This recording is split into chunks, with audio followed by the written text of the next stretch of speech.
Hello friends, आपका स्वागत है हमारे चैनल में।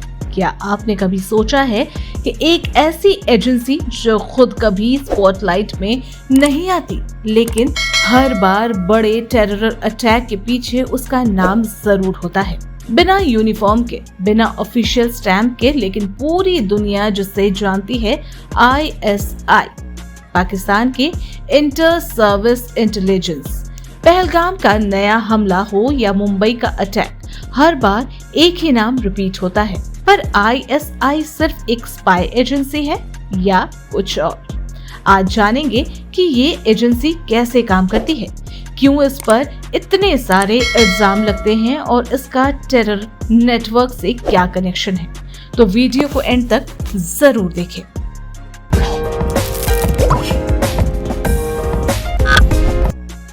ISI यानी इंटर सर्विस इंटेलिजेंस पाकिस्तान की सबसे पावरफुल इंटेलिजेंस एजेंसी है, जिसका जन्म 1948 में हुआ, जब British officer major general R.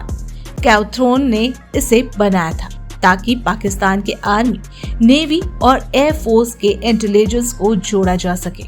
आज ये एजेंसी पाकिस्तान के हर बड़े फैसले के पीछे होती है, पॉलिटिक्स से लेकर फॉरेन पॉलिसी तक। इसके हेड एक 3 स्टार जनरल, जो अभी लेफ्टिनेंट जनरल नदीम अंजुम है। इस्लामाबाद के हेडक्वार्टर से ये सब चलता है। लगभग 10,000 एजेंट के साथ ISI पाकिस्तान के अंदर और बाहर हर चीज पर नजर रखती है, लेकिन ये इतनी छुपी हुई है कि लोग इसे state with in a state कहते हैं। एक एजेंसी जो सब कंट्रोल करती है पर खुद दिखती नहीं। ISI का काम है दुनिया के हर कोने में अपना प्लान चलाना, लेकिन छुपकर। ये 3 हिस्सों में काम करती है। पहला, इंटेलिजेंस विंग, जो पाकिस्तान के पॉलिटिशियन, जर्नलिस्ट और पब्लिक को मॉनिटर करता है। अगर कोई इसके खिलाफ बोलता है तो वो गायब हो सकता है। दूसरा, एक्सटर्नल विंग, जो इंडिया, अफगानिस्तान और अमेरिका जैसे देश में सीक्रेट ऑपरेशन चलाता है, स्पाइंग, फंडिंग या इंसर्जेंसी को बढ़ावा देना। तीसरा, फॉरेन रिलेटेड विंग, जो CIA जैसे एजेंसीज के साथ डील करता है, लेकिन कभी कभी उनके खिलाफ भी काम करता है। ISI के एजेंट नेपाल और बांग्लादेश में बेसिस चलाते हैं, जहां से वो इंडिया के नॉर्थ ईस्ट में ट्रबल क्रिएट करते हैं। ये हैकिंग, फेक करेंसी स्मगलिंग और एडवांस टेक जैसे बॉडी कैम्स टेररिस्ट को देते हैं, जैसे 2025 के पहलगाम अटैक में देखा गया। ISI का नाम आते ही कंट्रोवर्सीज का सिलसिला शुरू हो जाता है।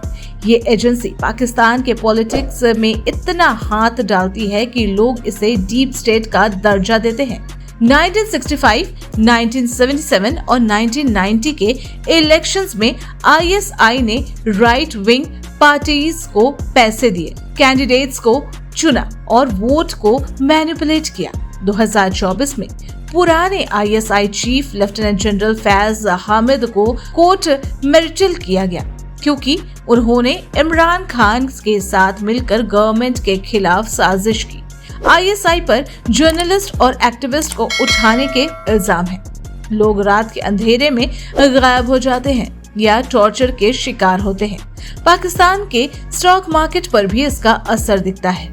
एक छोटी सी खबर से मार्केट हिल जाती है। ये एजेंसी पाकिस्तान के डेमोक्रेसी को खोखला करती है और दुनिया में ह्यूमन राइट्स वायलेंस के लिए बदनाम है। सच ये है कि ISI का कंट्रोल इतना है कि पाकिस्तान का PM भी इसके आगे मजबूर दिखता है। अब बात उस सच की जो ISI को दुनिया के लिए खतरनाक बनाती है, टेररिज्म। 1980s में ISI ने CIA के साथ अफगान मुजाहिदीन को सोवियत यूनियन के खिलाफ ट्रेन किया, लेकिन बाद में ये तालिबान का सबसे बड़ा सपोर्टर बन गया। 2001 के बाद जब अमेरिका ने अफगानिस्तान पर हमला किया, ISI ने छुपकर तालिबान को पनाह दी। उसामा बिन लादेन 2011 में पाकिस्तान के अब्बोताबाद में मिला, एक मिलिट्री एकेडमी के पास। क्या ये सच में ISI के लिए छिपा था? इंडिया के खिलाफ आईएसआई ने लश्कर-ए-तैयबा, जैश-ए-मोहम्मद और हिज़्बुल मुजाहिदीन को पैसे, वेपन और ट्रेनिंग दी। 1993 में मुंबई बॉम्बिंग, 2001 का पार्लियामेंट अटैक, 2006 के मुंबई ट्रेन ब्लास्ट और 2008 का मुंबई अटैक, हर जगह आईएसआई का नाम। कश्मीर में ये ऑपरेशन टूपैक चलाती है, जहां मिलिटेंट्स को इंडिया के खिलाफ भेजती है। 2025 के पहलगाम अटैक, जिसमें 26 लोग मारे गए, में भी आईएसआई के डिजिटल टेरर नेटवर्क का हाथ था। टेररिस्ट के पास बॉडी कैम और एनक्रिप्टेड एप्स थे। ये टेररिज्म नहीं, एक छुपी हुई जंग है। दुनिया आईएसआई को एक ऐसी एजेंसी के फॉर्म में देखती है जो छुपकर चलाया जाने वाला वॉर का हिस्सा है, जहां नकाब, गन और प्रोपेगेंडा ही असली हकीकत है। अमेरिका ने 2011 में आईएसआई को टेररिस्ट ऑर्गेनाइजेशन के बराबर कहा, क्योंकि ये हक्कानी नेटवर्क और तालिबान के साथ काम करती है।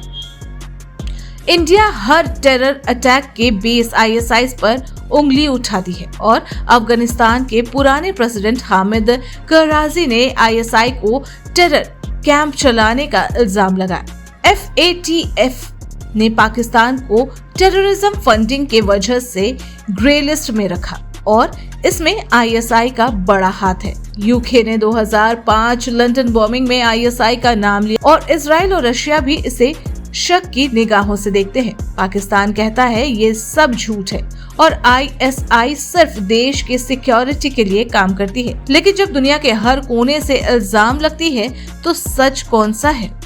एक एजेंसी जो अपने ही देश को खत्म कर रही है और दुनिया के लिए एक खतरा बनी हुई है। तो दोस्तों, आईएसआई का ये सच हमें सोचने पर मजबूर करता है। एक एजेंसी जो अपने देश के अंदर डेमोक्रेसी को खत्म करती है और बाहर टेररिज्म को हवा देती है।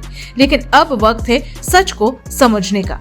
बाकी इस पर आपका क्या सोचना है, हमें कमेंट में जरूर बताएं। वीडियो इन्फॉर्मेटिव लगी हो तो लाइक, शेयर और चैनल को सब्सक्राइब करें ताकि ऐसे इंपॉर्टेंट टॉपिक आप तक पहुंचती रहे।